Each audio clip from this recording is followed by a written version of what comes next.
বিসমিল্লাহির রহমানির রহিম। জিজ্ঞাসা ও জবাব প্রথম খণ্ড। লেখক খন্দকার আব্দুল্লাহ জাহাঙ্গীর। প্রশ্ন 21।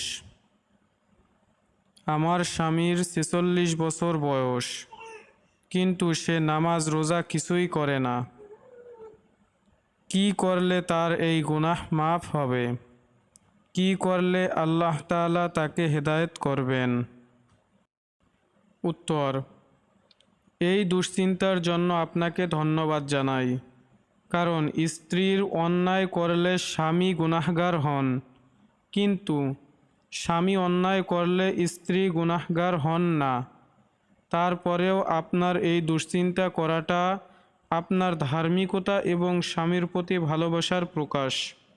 আল্লাহ পাক কুরআনে বলেছেন, স্বামী স্ত্রীকে আল্লাহ একই সাথে জান্নাতে রাখবেন। কাজেই এই দুনিয়ায় আপনাদের যে ইউনিটি, এটা জান্নাতেও বজায় থাকুক, এটা আমরাও চাই। আপনার আদর, সোহাগ, ভালোবাসা এবং আপনার স্ত্রীত্ব দিয়ে আপনি আপনার স্বামীকে কাছে টানবেন। অল্প অল্প করে তাকে দ্বীনের কথা বলবেন, বোঝাবেন। আমরা দোয়া করি, আপনিও দোয়া করবেন।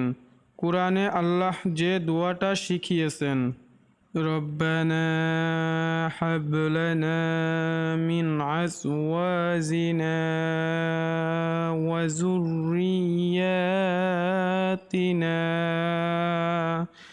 কুররাতি আ'য়ুন। সূরা ফুরকানের ৭৪ নম্বর আয়াতে এ দোয়াটি আছে। এটা আপনি সিজদায় গিয়ে এবং অন্য সময় বারবার করবেন। স্বামীর জন্য হেদায়েত চাইবেন। আমরাও দোয়া করি, আল্লাহ আপনাদেরকে দুনিয়া ও আখিরাতে সুন্দর একটি দাম্পত্য জীবন দান করুক। আমিন।